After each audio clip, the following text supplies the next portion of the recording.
News today Tamil நேயர்களுக்கு வணக்கம். நான் லோகநாதன். இன்று நம்மோடு சிறப்பு விருந்தினராக கலந்து கொள்ள இருப்பவர் தோழர் திருநங்கை கிரேஸ் பானு நம்மோடு இருக்கிறார். அவரிடம் சில கேள்விகளை முன்வைக்கலாம்.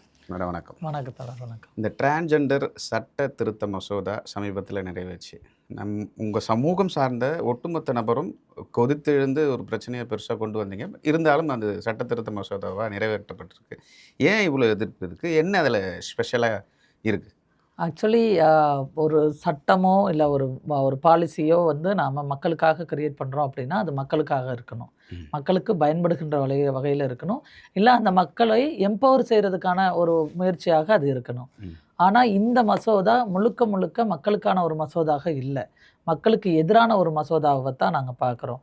ஏன் அப்படி சொல்கிறோம் அப்படின்னா, இதில் வந்து குறிப்பாக நால்சா வேர்டிக்ட், நால்சா வர்சஸ் யூனியன் ஆஃப் இந்தியாவுடைய உச்சநீதிமன்ற தீர்ப்புன்னு ஒன்று இருக்குது. ஸோ பல வருடங்களாக கேலி கிண்டலுக்கு ஆளாக்கப்பட்ட ஒரு திருநர் சமூகம் தான் வந்து தானும் சக மனிதர்கள் தான் அப்படிங்கிறத ப்ரூவ் பண்ணதுக்காக வந்தது தான் இந்த நால்சா ஜட்ஜ்மெண்ட். ஸோ அந்த ஜட்ஜ்மெண்ட்டில் என்ன சொல்கிறாங்க அப்படின்னா, செல்ஃப் ஐடென்டிஃபிகேஷன், தன்னை யாரெல்லாம் திருநங்கை திருநம்பி என்று அடையாளப்படுத்திக் கொள்கிறார்களோ அவர்கள் சுயபாலின அடையாளத்தை அவர்கள் வந்து வச்சுக்கலாம் அப்படிங்கிற ஒரு ஜட்ஜ்மெண்ட் அதில் இருந்தது. ஸோ 2019 ஆக்டுமே வந்து செல்ஃப் ஐடென்டிஃபிகேஷன் தான் இருந்தது. ஸோ இப்போது இந்த மசோதா, அந்த திருத்த மசோதா வந்து அந்த செல்ஃப் ஐடென்டிஃபிகேஷனே ஃபுல்லாக எடுத்துட்டு யாரை இவங்க திருநங்கை திருநம்பின்னு அடையாளப்படுத்துகிறார்கள் அப்படின்னு பார்த்தீங்கன்னா, ஹிஜரா கிண்ணர் அரவாணி அப்படின்னு சொல்லி. ஸோ ஹிஜரா கிண்ணர் அரவாணி அப்படின்னு பார்க்கும்பொழுது, அரவாணி என்கின்ற சொல் நம்ம தமிழ்நாட்டில் நம்ம பயன்படுத்துறது இல்லை, மாற்றப்பட்டது. ஏன்னா அது மாற்றப்பட்டது. அரவாணின்னு என்னை வந்து அரவாணி என்கின்ற அந்த எழுத்துக்கு எந்த ஒரு அர்த்தமுமே இல்லை. வெறுமனையாக அரவாணின்னு ஏன் அழைச்சாங்க? கூத்தாண்டவர் கோவிலில் அங்கே அரவான் இருக்கிறாரு, அரவான் களப்பலியில் நிறைய திருநங்கைகள் வந்து வழிபாடு செய்கிறாங்க, அதனால் அவங்கள கூப்பிடுறதுக்காக அரவாணி அப்படிங்கிற ஒரு பெயர் வந்து வந்தது. ஆனால் அதுவுமே எங்களுக்கு இழுக்கு, அந்த பெயர் வேண்டாம் அப்படிங்கிறத நாங்கள் முன்மொழிஞ்சதுனால திருநங்கை அப்படிங்கிற ஒரு சுயமரியாதைக்குரிய ஒரு பெயர் வைக்கப்பட்டது. ஸோ இப்போ அந்த பெயரை கூட அவங்க மென்ஷன் பண்ணுறதுக்கு முடியலை. ஸோ நம்மளுடைய அடையாளம் என்ன இருக்குது? இப்போ எனக்கு இன்றைக்கி இருக்கிற நடைமுறையில் சட்டத்தில் என்ன இது இருக்குது? நான் திருநங்கை திருநம்பி என்று தான் அடையாளப்படுத்தப்படுகிறேன். திருநங்கைக்கான அடையாள அட்டை இருக்குது, திருநம்பிக்கான அடையாள அட்டை இருக்குது. ஆனால் அந்த பெயரை தானே இவங்க அந்த சட்டத்தில் கொண்டு வரணும். அந்த பெயர் இல்லாமல் அரவாணி அப்படிங்கிற ஒரு ஹிந்துத்துவா முறைப்படி அந்த அந்த தாட்டை வந்து இவங்க அதில் இம்போஸ் பண்ண பார்க்குறாங்க. இது வந்து அடையாளத்தினுடைய சிக்கல், பாலின அடையாளத்தினுடைய ஒரு சிக்கலாக கொண்டு வராங்க.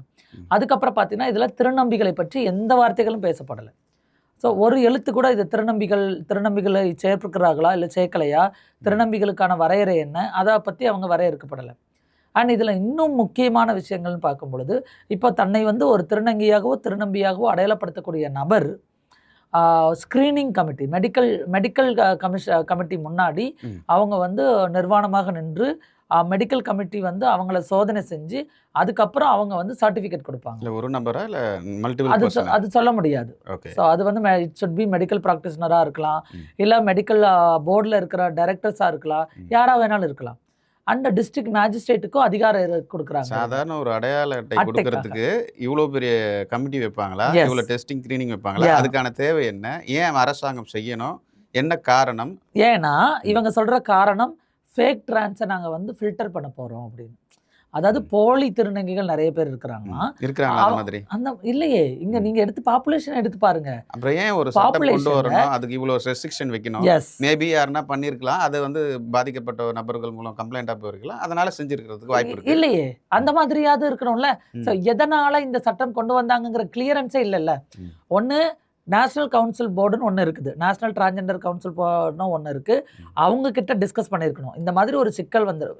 ஈவன் தோ அப்படி ஒரு சிக்கல் வந்திருந்தாலுமே நேஷ்னல் டிரான்ஜெண்டர் கவுன்சில்னு ஒன்று இருக்குது. அதுக்கப்புறம் சுப்ரீம் கோர்ட்டால் ஒரு அட்வைசரி கமிட்டி ஃபார்ம் பண்ணியிருக்கிறாங்க. I am the one of the advisory committee member. So எங்கள் அட்வைசரி கமிட்டி கிட்ட நீங்கள் கேட்டிருந்துருக்கணும், இந்த மாதிரி ஒரு சிக்கல் இருக்குது. தமிழக அளவில் கேட்கணும்னு நினைக்கிறீங்களா இல்லை இந்திய அளவில்? ஓகே. இந்திய இந்திய அளவுல. அளவுல கேட்காமலே செஞ்சாங்களா? யார்கிட்டயுமே எதுவுமே கேட்கல. ம். கம்யூனிட்டி கிட்ட கேட்கல. கம்யூனிட்டி கிட்ட எந்த கன்சல்டேஷனும் பண்ணல. National council for transgender portal அவங்க கிட்ட எந்த இதுலயுமே பண்ணல. ம். அதுக்கப்புறம் அட்வைசரி கமிட்டில நாங்க இருக்கோம். எங்க அட்வைசரி கமிட்டி மெம்பர்ஸ் கூட நாங்க அர்ஜென்சியா கூட்டம் கூட்டுறோம். ஓகே. ஜஸ்டிஸ் ஆஷா மேனன் கீழ ஒரு அட்வைசரி கமிட்டி இருக்குது. அந்த அட்வைசரி கமிட்டி நாங்க உடனே இந்த மசோதா வருது அப்படின்னு சொன்ன உடனே இமிடியேட்டா கூட்டம் கூடணும்னு அவங்களுக்கு மெயில் பண்ணோம். எந்த அரசு அதிகாரிகளும் நாங்க பங்கு பெற முடியாதுன்னு சொல்லி எங்களுக்கு மெயில் அனுப்புனாங்க. ம். நீங்க வேணா உங்களுக்குள்ள பேசிக்கோங்கன்னு சொல்லும்போது, நாங்க அட்வைசரி கமிட்டி நாங்க தீர்மானம் நிறைவேற்றினோம். ம். இந்த மசோதா மக்கள் கிட்ட கன்சிடர் பண்ணாம, மக்களுடைய கருத்துக்களை கேட்காமல் மக்களுக்கு எதிராக இருக்குது. அதனால இந்த மசோதா வேண்டாம் அப்படிங்கிறதுல ரொம்ப ஆணித்தரமா இந்தியா முழுமைக்கும் எல்லாரும் தங்களோட குரலை வந்து பதிவு பண்ணிட்டு இருக்கிறாங்க. எப்படி திருநங்கை, திருநம்பின்னு சொல்லி அடையாளப்படுத்துறது? இத யார் உறுதிப்படுத்த முடியும்? அதுக்கான வரைமுறை இருக்கா? அத பின்பற்றாங்களா? இல்ல நானே நெனச்சா நான் திருநங்கை, நான் திருநம்பின்னு சொல்லிட்டு ஒரு நம்மளுடைய முக பாவனைய மாத்திட்டு நம்ம அத பண்ண முடியுமா? இப்போ திருநங்கை, திருநம்பி தன்னை அடையாளப்படுத்திக்கிறவங்க எல்லாருமே வந்து நான் வந்து திருநங்கை அப்படின்னு ஓப்பன் அப்பா வெளியில வர மாட்டாங்க. ம். இவங்க வந்து இவங்க சொல்ற அந்த ஃபேக் ட்ரான்ஸை ஃபில்டர் பண்றத கால்குலேஷன் வந்தானாலுமே தமிழ்நாட்டுல மொத்தம் 11,000 திருநங்கைகள் தான் இருக்கிறாங்க. ம். ஆஸ் பர் ஐடென்டிட்டி கார்டு யார் வாங்கியிருக்காங்களோ அவங்கள வச்சு. ஓட்டர் ஐடி வாங்கினவங்கள இப்போ கணக்கெடுத்து பார்த்தா அது ஒரு 40,000 பேர் இருக்கிறாங்க சொல்றாங்க. ம். ஸோ இந்த சென்சஸே ப்ராப்பரா இங்க இல்ல. ஓகே. அண்ட் இந்திய அளவுல பார்க்கும்போது 5 லட்சம் திருநங்கைகள் இருக்கிறதா வந்து கணக்கெடுப்பு சொல்லுது. ம். ஆனா ஓட்டர் ஐடி கணக்கெடுப்பு பார்த்தீங்கன்னா நீங்க இந்திய அளவுலயே பார்த்தீங்கன்னா இப்போ ரிலீஸ் பண்ணதுல ஒரு 47,000 48,000 பேர் தான் இருக்கிற மாதிரியான ஒரு கணக்கு கொண்டு வராங்க. ம். ஸோ இங்க பாப்புலேஷனே வந்து சென்சஸே ப்ராப்பரா இல்லாத பட்சத்துல இருந்தாலும் கம்மியான நபர்கள்ல எப்படி வந்து நான் வந்து போலி அப்படிங்கிறத கொண்டு வர முடியும்? அது ஒரு பெரிய சிக்கல் இங்க இல்லையே. ம். இங்க வந்து ஒரு திருநங்கை தன்னை இன்னொரு திருநங்கை அவங்கள கண்டிப்பா திருநங்கையா அடையாளப்படுத்துறத தெரிஞ்சுக்க முடியும். ம். நான் வந்து சுயபாலின அடையாளத்தோடு ஒரு ஒரு ஒரு நார்மலான ஒரு ஆண் தன்னை வந்து எந்த இடத்துலையும் திருநங்கைன்னு தன்னை அடையாளப்படுத்த போறது கிடையாது. ம். ஒரு பெண் தன்னை திருநம்பின்னு சொல்லி அடையாளப்படுத்த போறது கிடையாது. இங்க வந்து செல்ஃப் ஐடென்டிஃபிகேஷன் ஒரு விஷயம் இருக்கிறதுனால அந்த யாரெல்லாம் தன்னை திருநங்கையாக அடையாளப்படுத்துகிறார்களோ வெறுமனையா அடையாளப்படுத்துறதோட மட்டும் இல்ல. ம். நீங்க இன்னும் டாக்குமெண்ட் சேஞ்சஸ்க்குலாம் போக வேண்டியது இருக்குது. அங்க நீங்க உங்களோட மெடிக்கல் சர்டிஃபிகேட் சப்மிட் பண்ண வேண்டியது இருக்குது.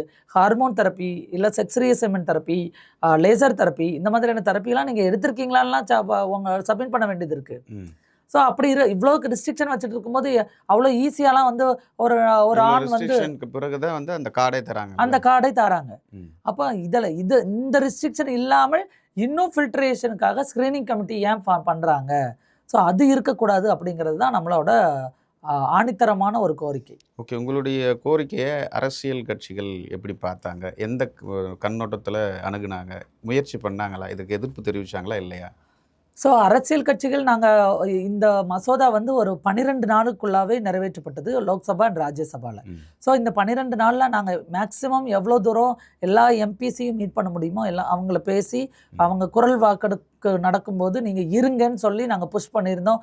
அவங்க என்ன பேச வேண்டுங்கிறது முதல் கொண்டு நாங்க தான் எழுதி கொடுத்தோம். ம். ஆனா அதை மீறி இப்போ எதிர்க்கட்சி தலைவர்கள் மேபி காங்கிரஸா இருக்கட்டும் இல்ல என்சிபியா இருக்கட்டும் நிறைய கட்சிகள் வந்து நிறைய பேசினாங்க. பேரும் குரல் கொடுத்தாங்க. நிறைய பேர் குரல் கொடுத்தாங்க. மாநிலங்கள்ல நம்ம பார்த்தோம், மத்தியிலயும் பார்த்தோம். பல்வேறு மாநில அரசுகள் வந்து குரல் கொடுத்துச்சா அப்படின்னா கிடையாது. ம். பட் நாங்க பார்லிமெண்ட்ல குரல் எழுப்புனாங்க எல்லாருமே. இந்த மசோதா வர்றதுங்கிறது தவறு அப்படிங்கிற இது கொண்டு வந்தாங்க. ஆனா குரல் வாக்கெடுப்பின் போது எந்த கட்சிக்காரங்களும் எதிர்க்கட்சியில இருக்கிற யாருமே இல்லாம போயிட்டாங்க. ஏன் இல்லாம போனாங்க? என்ன காரணம்? அதுதான் ஒரு குறைந்த சமூகத்தை சார்ந்த நபரா இவங்களால பெருசா நமக்கு ஒரு இம்பாக்ட் கிரியேட் பண்ண முடியாதுன்ற ஒரு அலட்சியமா? அது என்ன வந்து காரணம்? அது வந்து ஒரு மிகப்பெரிய ஏமாற்றமா தான் நாங்களுமே பார்த்தோம். ஏன்னா நம்ம இவ்வளோ தூரம் சொல்லி இவ்வளோ தூரம் பேசியும் குரல் வாக்கெடுப்புல இல்லாம எதிர்க்கட்சி தலைவர்கள் எல்லாரும் ஏன் போனாங்க அப்படிங்கிற ஒரு பெரும் மனக்கவலை எனக்கு இப்போ வரைக்கும் இருந்துட்டே இருக்குது. ம். இருந்திருக்கலாம், அட்லீஸ்ட் இருந்து நோன்னாவது சொல்லியிருந்திருக்கலாம். ஆனா நோ சொல்றதுக்கு கூட அங்க யாருமே இல்லாம மெஜாரிட்டியா எஸ்ன்னு சொல்லி பிஜேபி அரசு ஒரு பக்கம் அந்த மசோதாவை பாஸ் பண்ணிட்டாங்க.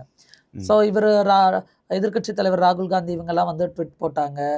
நம்ம மு.க. ஸ்டாலின் அவர்கள் வந்து ட்வீட் போட்டாங்க, நம்மளோட சிஎம். ஸோ எல்லாருமே வந்து சமூக வலைதளங்களில் தன்னை வந்து ஒரு ப்ரொக்ரெசிவாக காமிச்சிட்டு அடையாளப்படுத்திக்கிட்டாங்களே தவிர அன்னைக்கு ஓட்டு போடும்போது யாருமே இல்லை அப்படிங்கிற ஒரு பெரிய மன வருத்தம் இருக்குது. ஒரு எதிர்க்கட்சி தலைவர் வந்து நீங்க பார்த்துருக்கீங்க நேரடியா. இந்த பிரச்சனைய பத்தி முன்னெடுத்திருக்கீங்க.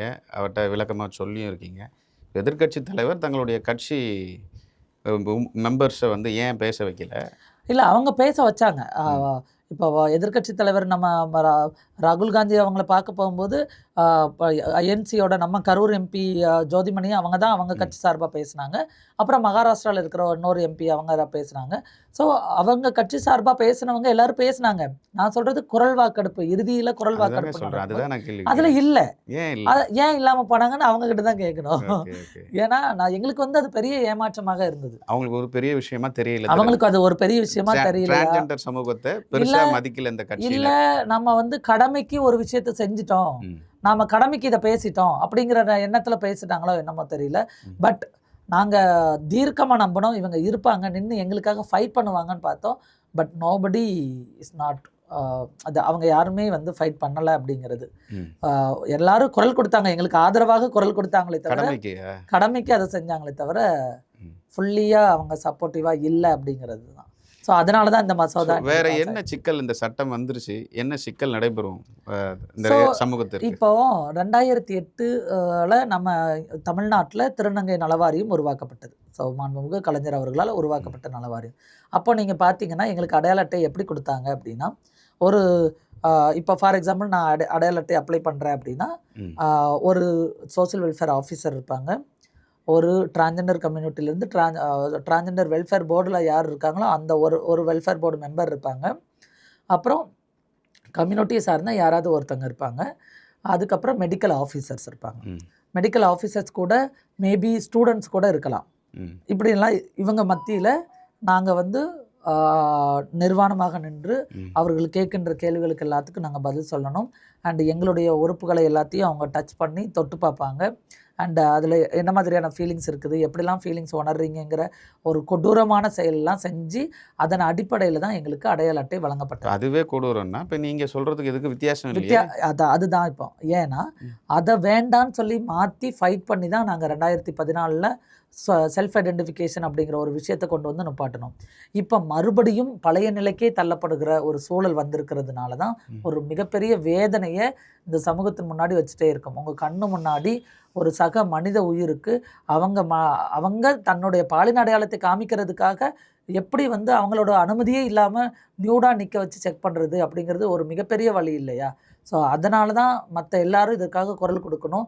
இந்த மசோதாவை நாங்கள் இன்னும் எதிர்ப்பு தெரிவிச்சுக்கிட்டே இருக்கோம். இதுக்கு அறுவை சிகிச்சை பண்ணா மட்டும்தான் இதுக்கான ஐடென்டிஃபிகேஷன் குடுப்பாங்களா? இல்ல அறுவை சிகிச்சை பண்ணலனாலும் என்னம்மா பாலியல் மாற்றம் இருக்கு அப்படின்னு ஆமா. சொல்லி குடுக்கறதுக்கு வாய்ப்பு அது இருக்கா? அதுதான் அது வந்து மெடிக்கல் ப்ராக்டிஷனர்ஸ், மெடிக்கல் கமிட்டீஸ் வந்து என்ன மாதிரியான ரூல்ஸ் மேக் பண்றாங்கன்னு இருக்குது. ம். ஸோ மேபி அறுவை சிகிச்சை பண்ண நபர்களுக்கு குடுக்க போறாங்களா? இல்ல அறுவை சிகிச்சை பண்ணாத எல்லாரையுமே ஸ்கிரீனிங் பண்ண போறாங்களா? ம். இது எதுவுமே வந்து இன்னும் மேக் பண்ணி வரல.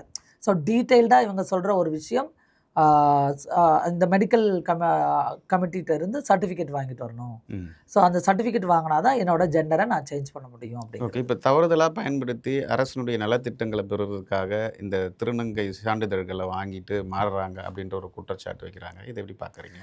நிச்சயமாக இல்ல. என்ட்ட கேட்டா நீங்க அதுக்கான டேட்டாஸ காட்டணும். ம். ஏன்னா இத எத்தனை திருநங்கைகளுக்கு நீங்க வேலை கொடுத்தீங்க? ம். ஃபார் எக்ஸாம்பிள் இப்போ நான் வந்து டிஎன்பிஎஸ்சி தேர்வு எழுதுறதுல ஒரு 100 திருநங்கைகள் தேர்வு எழுதுனாங்க. அதில் வந்து ஒரு 10 பேர் வந்து இந்த மாதிரி ஃபேக் ஐடென்டிட்டி வச்சுருக்குறாங்க. அதனால் நாங்கள் எங்ககிட்ட டேட்டா வச்சு பேசுகிறோம் அப்படின்னு சொன்னால், சரி வாங்க அதை நாம் சரி செய்வதற்கு என்ன வழியோ அந்த வழியை நாங்களே உட்காந்து சொல்லுவோம். ம். ஆனால் எந்த டேட்டாவுமே இல்லாமல் போகிற போக்கில் பொத்தாம் பொதுவாக ம். இவங்க வந்து ஃபேக் இதெல்லாம் இருக்கிறாங்க அப்படின்னு சொல்லிட்டு போகிறது வந்து அது உங்களுடைய ஆணாதிக்க புத்தி. ம். அதுக்கு நான் பொறுப்பாக முடியாதுல்ல. ஸோ இப்போ நீங்கள் போகிற போக்கில் எனக்கு சொல்கிறதுங்கிறது தவறு. ம். டேட்டாவை எடுத்துகிட்டு வாங்க. இந்த இடத்துல இந்த எவிடன்ஸ் இருக்குதுன்னு எடுத்துகிட்டு வாங்க. நான் டேட்டா வச்சுருக்கிறேன். 157 திருநங்கைகள் திருநம்பிகள் 2023 டிஎன்பிஎஸ்சி குரூப் 4 எக்ஸாமில் பாஸ் பண்ணாங்க. இந்தியாவிலே ஃபர்ஸ்ட் டைம் ம். எக்ஸாம் எழுதுனாங்க. ஆனால் ஒருத்தர் கூட பாஸ் பண்ணல. ஏன்னா வேலை எனக்கு கிடைக்கலையா? பாஸ் பண்ணலையா? யாருமே இடஒதுக்கீடு இல்லை. ஓகே. நான் எக்ஸாம் எழுதிட்டேன். எக்ஸாம் எழுதி எனக்கு இடஒதுக்கீடு வேலை வாய்ப்பு இல்லாததுனால இடஒதுக்கீடு இருக்கா இல்லையா? இல்லை. இப்போ வரைக்கும் இல்லை. ம். இப்போ வரைக்கும் என் சமூகத்தில் இருக்கிறவங்க எக்ஸாம் எழுதிக்கிட்டே தான் இருக்கிறாங்க. ஆனால் ஏதோ ஒரு காரணத்தை பொது இடஒதுக்கீடு பொது இல்லாததுனால ஒதுக்கீடுல வரதுக்கு வாய்ப்பு இல்ல. இல்லை, வாய்ப்பு இல்லை. ம். ஏன்னா பொது ஒதுக்கீடுல நான் யார் கூட போட்டி போடுறதுன்னு இருக்குல்ல. நான் ஆண் பெண் கூட தானே போட்டி போடுறேன். ஏன்னா நான் வந்து ஒரு திருநங்கையா இருக்கிற பட்சத்தில் ஒரு திருநங்கை சக திருநங்கை கூட தானே போட்டி போடணும். நான் ஒரு ஆண் கூடயும் ஒரு பெண் கூடயும் நல்ல வலிமையாக வளமாக இருக்கக்கூடிய ஒரு ஆண் கூடயும் பெண் கூடயும் போட்டி போடுறதுங்கிறது இட்ஸ் நாட் அ சோசியல் ஜஸ்டிஸ்ல. நான் வந்து என் கம்யூனிட்டி கூட போட்டி போடணும். புரியுது. ஸோ அதைத்தான் நான் கேட்குறேன். இங்கே எனக்கான ரிசர்வேஷன் இல்லை. எத்தனை பேர் எக்ஸாம் எழுதி இன்னும் திரும்ப திரும்ப முயற்சி பண்ணி அவங்களுக்கே தெரியாமல் நாம் தோல்வி அடைஞ்சிட்டோன்னு இவங்க புகுத்திக்கிட்டே இருக்கிறாங்க. ஓகே, இப்போது மத்திய அரசு என்ன சொல்கிறாங்க, இந்த சட்டத்தின் மூலமாக திருநங்கைகளுக்கான ஒரு கட்டமைப்பை உருவாக்குது இந்த சட்டம். அவருக்கான பாதுகாப்பை கூடுதலாக தருது இந்த சட்டம். இவங்க ஏன் எதிர்க்கணுன்றாங்க? சரி, பாதுகாப்பு அப்படின்னு சொல்லும் பொழுது ஒரு நபரை, ஒரு தனி நபரை நம்ம பாதுகாப்பதற்கு எதிலிருந்து பாதுகாக்கிறோன்னு ஒரு காரணியை எடுத்துக்கலாம். ஏற்கனவே பெண்கள் மீதான அந்த வன்கொடுமையில் இருக்கிற மாதிரியே இதுக்கும் ஒரு சட்டங்கள் ஏற்றப்பட்டு அவங்களுக்கான பாதுகாப்பு கொடுக்கப்படுது. இப்போ அதுதான் நான் கேட்குறேன். இப்போ பாதுகாப்புன்னு நாம் ஒரு நபருக்கு பாதுகாப்பு கொடுக்குறோன்னு எடுக்கிறோம், இல்லை ஒரு குழுவுக்கு பாதுகாப்பு கொடுக்குறோன்னு எடுக்கிறோம். எதில் இருந்து பாதுகாக்க போகிறோம்? இப்போ அதாவது மெஜாரிட்டி சொசைட்டியிலேருந்து அவங்கள பாதுகாக்கிறதுக்கு அவங்களுக்கு என்னென்ன வழிகள் இல்லையோ அந்த வழிகள் எல்லாத்தையும் ஏற்படுத்தி கொடுக்கறதுக்கு பேர் தான் பாதுகாப்பு பண்ணுறது. இங்கே இந்த மத்திய அரசு கொண்டு வந்த இந்த மசோதா எந்தவித பாதுகாப்பையும் ஏற்படுத்துறதில்ல. இது வந்து கல்வியை பற்றியோ, என்னுடைய வேலைவாய்ப்பை பற்றியோ, எனக்கான இடஒதுக்கீடு பற்றியோ, ஒரு குழந்தை வீட்டை விட்டு வெளியில் துரத்தப்படும் பொழுது பெற்றோர்கிட்ட இருந்து எப்படி பாதுகாக்கணும் அந்த குழந்தையை பற்றியோ பேசப்படலை. அந்த வீட்டை விட்டு வெளியே துரத்தப்பட்ட குழந்தைக்கு பொது சமூகத்திலிருந்து எப்படிப்பட்ட பாதுகாப்பு உருவாக்க வேண்டும் அப்படிங்கிறத பற்றி பேசப்படலை. அவர் மீது தாக்குதல் ஏற்படுத்தும் போது என்னென்ன பிரச்சனைகள், அது என்ன சட்டங்கள் இருக்கோ அதன் மீதான பாதுகாப்பு வரும் அப்படின்னு தான் அதில் குறிப்பிட்டிருக்காங்க. இல்லை, இங்கே எனக்கான ஸ்ட்ராங் பாதுகாப்பு, நான் வந்து ஒரு special need and special care இருக்கக்கூடிய ஒரு கம்யூனிட்டி அப்படிங்கிறப்போ எனக்கு ஸ்பெஷலாக தான் சில விஷயங்கள் தேவைப்படுகிறது. ஃபார் எக்ஸாம்பிள், நான் வீட்டை விட்டு வெளியில் வரேன் அப்படின்னா எங்கள் அப்பா அம்மா வீட்டை விட்டு வெளியில் துரத்தக்கூடாதுங்கிறதுக்கான ப்ரொவிஷன்ஸ் ஏன் இவங்க இதை பற்றி பேசலை? அண்டு நான் பள்ளி கல்லூரிகளில் படிக்கும்போது என்னை கேலி கிண்டல் பண்ணுற நபர்களை அவர்கள் மீது ஆக்ஷன் எடுக்கிறத பற்றி ஏன் இதை பேசப்படலை? ஸோ இது இந்த சட்டத்தை நீங்கள் முழுசாக படிச்சிங்களா? படித்தேன். படிச்சதுக்கு அப்புறம் தான் இதெல்லாம் சட்டம் வைக்கிறீங்க. ஸோ படித்ததுக்கு அப்புறமா தான் இதை முன்வைக்கிறோம். 2019 சட்டம் வந்து என்னை வீட்டை விட்டு வெளியில் துரத்துன பேரண்ட்ஸ் மேலே நீங்கள் ஆக்ஷன் எடுக்கலாம். அதுக்கப்புறம் கல்வியில் புறக்கணிக்கப்படுகிறவர்களை பற்றி நீங்கள் ஆக்ஷன் எடுக்கலாம். இது எல்லாமே பேசப்படுது. இங்கே பெரும்பாலும் அதிகமாக பேசப்படுறது ஒரு திருநங்கை சக திருநங்கைக்கு உதவி பண்ணால் அவங்க வந்து குற்றவாளிகளாக சித்தரிக்கப்படுகிறார்கள். அப்படி உதவி செஞ்சாங்க அப்படின்னா அவங்களுக்கு 6 மாசத்திலிருந்து 14 வருஷம் வரைக்கும் சிறை தண்டனை. என்ன மாதிரியான உதவிகள்? என்ன உதவினாலும், இப்போ வீட்டை விட்டு வெளியில வர்ற ஒரு குழந்தை இருக்குது, அவங்க நேரா யார்கிட்ட போவாங்க? ஆமா, நீங்க குற்றவாளி, நாங்க குற்றவாளி. அவங்களுக்கு அடைக்கலம் கொடுத்தா நாங்க குற்றவாளி. அதே மாதிரி அவர்கள் கம்யூனிட்டிக்குள்ள வந்து கொஞ்ச நாள் கழிச்சு சர்ஜரி பண்ணி மாறினதுக்கு அப்புறமாக இல்லை நான் வந்து நார்மலாக தான் இருந்தேன், இவங்க என்ன இப்படி மாத்திட்டாங்க அப்படின்னு என் மேல ஒரு ஃபேக்கான கம்ப்ளைண்ட் கொடுத்தாலும் அது எனக்கு அகேன்ஸ்டாக வந்து திருப்பி. சரி, ஓகே. இப்போ இந்த சட்டம் நிறைவேற்றப்பட்டது, அடுத்த கட்ட நகர்வா இந்த சட்டத்து மீதான சட்ட போராட்டம் உங்களுக்கு தொடருமா, இல்லை என்ன பண்ண? ஸோ நிச்சயமா, அதாவது எங்களோட போராட்டங்களை நாங்கள் தொடர்ந்து முன் வச்சுட்டே இருக்கிறோம். அடுத்த கட்டமாக சட்ட போராட்டமும் தொடரும். அண்ட் அதுக்கு முன்னாடி நாங்கள் குடியரசுத் தலைவருக்கு இது ஒப்புதல் போகிறதுக்கு முன்னாடியே தடுக்கிறதுக்கான முயற்சிகளும் செஞ்சிட்ருக்கிறோம். அண்டு இன்னைக்கு அட்வைசரி கமிட்டியும் வந்து நாங்கள் கூடுறோம். ஸோ மேபி ஏற்கனவே ஒரு ரிசல்யூஷன் பாஸ் பண்ணியிருக்கிறோம். இன்றைக்கி ஏதாவது ஒன்று பண்ண முடியுமா அப்படிங்கிற ரிசல்யூஷனும் பாஸ் பண்ணலான்னு பிளான் பண்ணிட்டு இருக்கிறோம். பல்வேறு விஷயங்கள் இந்த சட்டம்க்கு அகைன்ஸ்டாக நீங்கள் வந்து போராடிட்டு இருக்கீங்க. உங்களுக்கு என்னுடைய வாழ்த்துக்கள். மற்றும் ஒரு நிகழ்ச்சியில் சந்திக்கலாம். ரொம்ப நன்றி. நன்றி, வணக்கம். இவர்களே, இது போன்ற இன்ட்ரெஸ்டிங்கான வீடியோக்களை தொடர்ந்து நாங்கள் தந்து கொண்டு இருக்கிறோம். எங்களுக்கான அங்கீகாரம் என்பது எங்கள் சேனலை சப்ஸ்கிரைப் பண்ணி நீங்கள் தொடர்ந்து எங்கள் வீடியோக்களை பாருங்கள்.